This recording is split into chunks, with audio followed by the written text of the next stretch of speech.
Everyone, मेरा नाम रुकमा है और आज हम प्रोग्रामिंग फंडामेंटल का लेक्चर 4 डिस्कस करने लगे हैं। पिछले लेक्चर में मैंने कंट्रोल स्ट्रक्चर्स के बारे में बताया था, जिसमें हमारे पास एक सिलेक्शन स्ट्रक्चर होता है, एक रेपिटेशन स्ट्रक्चर होता है, सीक्वेंस स्ट्रक्चर होता है। सीक्वेंस स्ट्रक्चर हम पहले पढ़ चुके थे, इसलिए मैंने पिछले जो लेक्चर था उसमें हमने सिलेक्शन स्ट्रक्चर पढ़ा था और उसमें सिलेक्शन स्ट्रक्चर का सिर्फ सिंटैक्स वगैरह डिस्कस किया था। आज हम लोग सिलेक्शन स्ट्रक्चर को थोड़ा आगे उसकी विद रिस्पेक्ट टू कोड की एग्जांपल्स हम लोग डिस्कस करने लगे हैं। उसमें सिलेक्शन स्ट्रक्चर में सबसे पहले हमारे पास इफ स्टेटमेंट की एग्जांपल मैंने डाल दिया है। इफ स्टेटमेंट में इन तीनों लाइंस के बारे में मैं बार बार नहीं आप लोगों को बताऊंगी, ये आपको अब अच्छे से पता हो जाना चाहिए आपने अगर पिछली वीडियोस देखी हैं तो। अब इंट एन में यहाँ पे वेरिएबल डिक्लेरेशन हो रही है, उसके बाद ये चीज आउटपुट है और ये इनपुट यूजर डाल रहा है। Cout enter a number 0 to 9, 0 to 9 कोई भी नंबर एंटर करना है मैंने, और सी इन एन यहाँ पे मैं यूजर एंटर नंबर करेगा। और सी आउट एंडल क्यों लगाया है यहाँ पर, ताकि नेक्स्ट लाइन में कर्सर मूव कर जाए।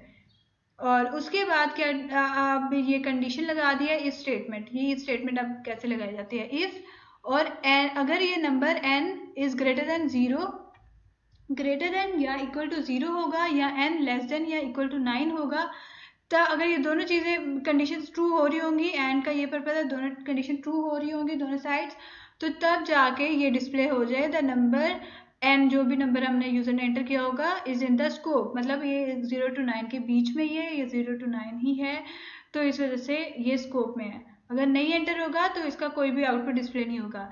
ये मैं आपको रन करके दिखा देती हूँ कोड। अब ये कोड कॉपी पेस्ट कर लिया, अब मैं कंपाइल कर रही हूँ।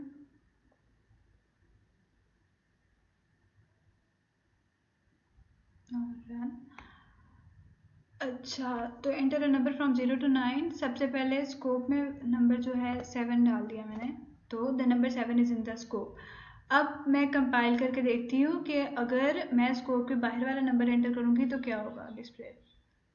स्कोप के बाहर वाला नंबर एंटर किया, 89 लगा देती हूँ, तो कुछ भी डिस्प्ले नहीं हुआ जैसे मैंने आपको कहा था।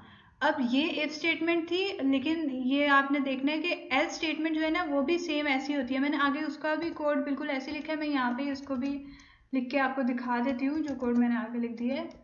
एल्स की स्टेटमेंट लगा दो और कुछ भी लिख दो, इनवैलिड नंबर मैंने लिख दिया है, इनवैलिड नंबर। अब इसके बाद सेमीकोलन जरूर लगाना है। अब इफ एल्स में इफ की सेम मैंने कोड ऐसे लिख दिया। इफ एल्स कैसे यूज होता है कि इसमें एक एल्स की स्टेटमेंट लग जाती है इफ के बाद। तो अब चेक करते हैं हमारा आउटपुट पे क्या असर होगा।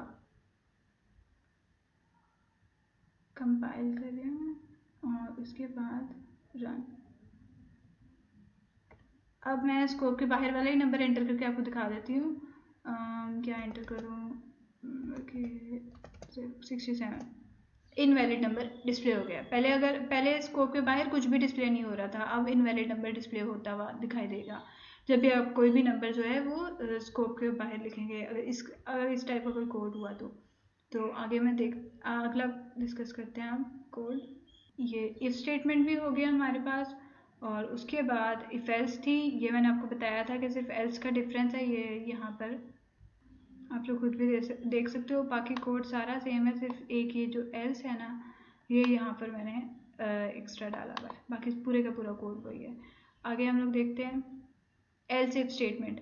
अब एल्स इफ के बारे में मैंने आपको पिछले लेक्चर में नहीं बताया था, उसके बारे में आज बता रही हूँ। एल्स इफ जो है वो सेम इफ एल्स की तरह ही है, लेकिन एल्स इफ अगर हम लोग मतलब एक से ज़्यादा अगर हमने कंडीशंस डालनी है तो इफ लगा के कंडीशन चेक होगी, नहीं सही आ रही, ज़्यादा कंडीशन डालनी पड़ी है, तो जितनी मर्जी कंडीशन लगानी है उनके लिए एल्स इफ लिख के आगे कंडीशन डाल के जितने भी एल्स इफ लगा सकते हो, लगाने का मतलब आपकी रिक्वायरमेंट है उतने आप लगा सकते हो एल्स इफ।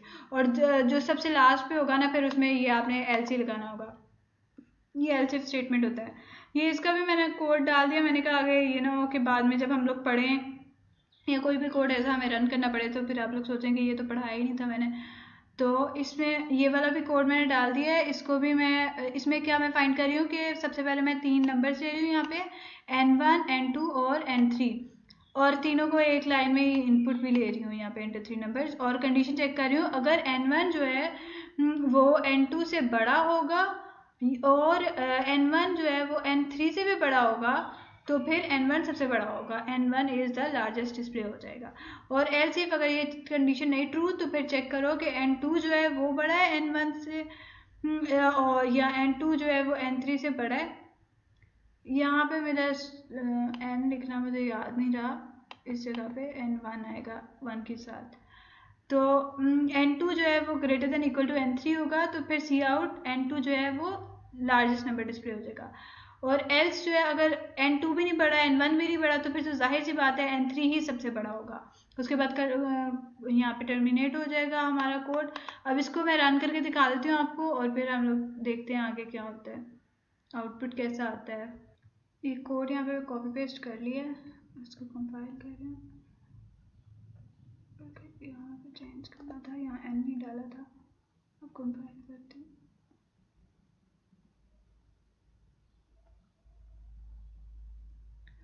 तो हम लोग ऐसे करते हैं 4 7 9 ये बल्कि स्पेस भी छोड़नी है, मैंने आपको बताया था। 4 7 और 9 3 नंबर हमने लिखे और फिर n is the largest number हमारे पास आ गया। ठीक है, 9 is the largest number sorry. तो यहाँ पे इस तरह चेक हो गया। कंडीशन कोड एक्सप्लेन कर चुके हैं, आगे वाले कोड देखते हैं हम। अब हमारे पास आ गया नेस्टेड इफ स्टेटमेंट की एग्जांपल।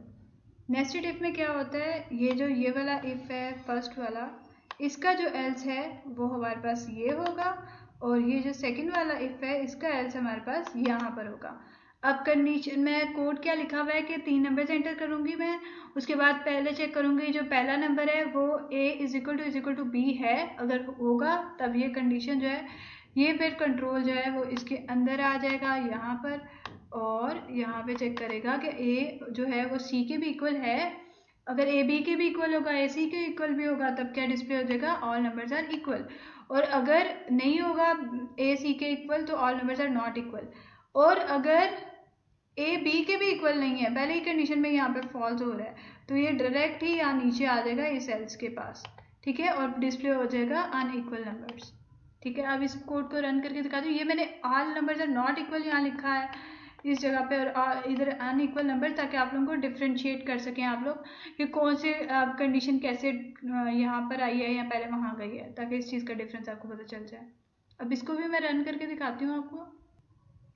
ये कोड मैंने यहाँ लिख दिया है, इसको कंपाइल और एग्जीक्यूट करते हैं।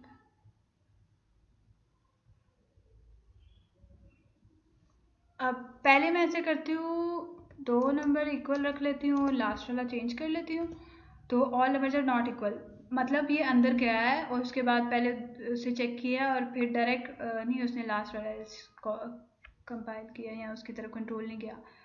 और अब मैं तीनों नंबर्स इक्वल करके देखती हूँ, या बल्कि मैं ऐसे करती हूँ तीनों पहले अनइक्वल लिख लेती हूँ ताकि आपको कंपाइल डायरेक्ट नीचे भी आकर दिखा दे आपको कि सबसे पहले लास्ट वाले एल्स के पास आ रहा है। 1 2 और 3 तीनों अलग अलग नंबर्स डाले हैं तो अनइक्वल नंबर्स, तो यहाँ पे सबसे लास्ट पे आ गया है, इस एल्स के पास आ गया है। अब जो है वो तीनों नंबर इक्वल करके भी दिखा देती हूँ। जब भी आप कोड कोई भी लिखेंगे ना तब आप हर तरह से उसको रन करके देख लिया करें ताकि किसी भी तरह का एरर आप कोड में ना आ सके। 2 2 और 2 तीनों इक्वल डाल दिया तो ऑल नंबर्स आर इक्वल। हर कंडीशन आपने चेक करनी, ये नहीं कि कंपाइल हो गया कोड और बस ठीक है कोड, आपने हर तरह से चेक करना है ताकि कोई भी गलती का चांस ना रहे आपके पास। आगे देखते हैं। अब उसके बाद नेस्टेड इफ के बाद स्विच स्टेटमेंट आ गया है। अब स्विच स्टेटमेंट देखते हैं। इससे पहले हम लोगों ने वेरिएबल्स लिए हैं।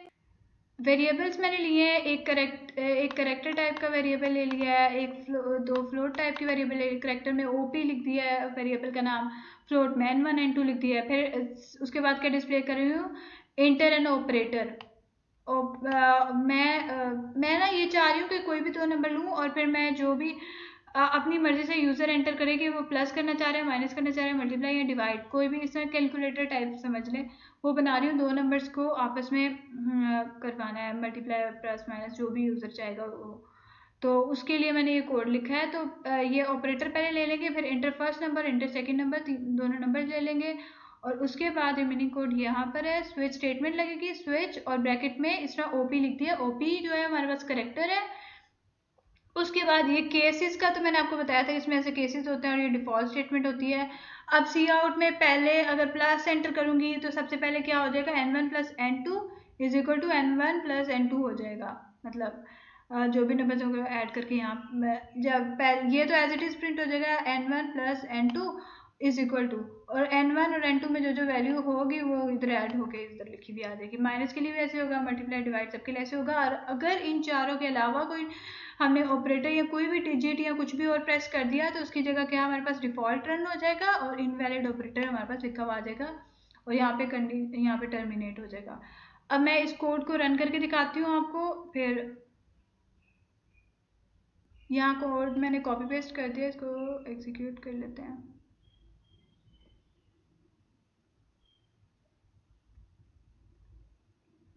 चलें, सबसे पहले हम लोग ऐसे कोई एक से ही मैं बस कर लेती हूँ, मैं ऐसे कर लेती हूँ, मल्टीप्लाई कर लेती हूँ। मल्टीप्लाई वाला स्टैटिक लगाया मल्टीप्लाई करने के लिए जो लगाते हैं, और उसके बाद फर्स्ट नंबर कोई भी हमने लिख दिया, 5 लिख दिया, 8 लिख दिया। बल्कि मैंने फ्लोटिंग पॉइंट में लिखा है, मैं पॉइंट्स में भी ले सकती हूँ। यहाँ नंबर फ्लोट इसलिए लिखा है ताकि पॉइंट्स में भी ले लूँ और इंटीजर में, दोनों में ले सकते हैं इसमें। तो फिर हमारे पास 43 आंसर आ गया। ठीक है, ऐसे ही होगा रन। और अब ऐसे करती हूँ, स्कोप के बाहर वाला कोई ऑपरेटर लेके ना फिर आपको दिखा देती हूँ वो भी रन। और मैं स्कोप के बाहर से क्या लूँ, एंड लिख दिया, तो उसके बाद 6 और इनवैलिड ऑपरेटर आ गया। यहाँ पे देख सकते हैं आप, इनवैलिड ऑपरेटर लिखा हुआ है। तो इस तरह इनवैलिड ऑपरेटर लिखा हुआ है, तो यहाँ पे नहीं कोड रन हुआ। चलिए, आज के लिए बस इतना ही था। आज मैंने ये वाली सारी एक्सप्लेन किया, सारी एग्जांपल जो है ना, यहाँ पे सिलेक्शन स्ट्रक्चर का जो है वो ख़त्म हो जाता है।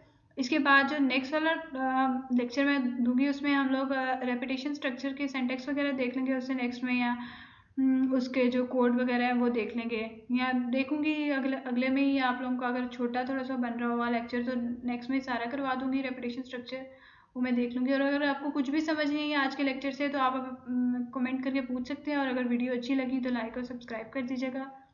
थैंक यू सो मच, मिलते हैं अगले लेक्चर में। अल्लाह हाफिज़।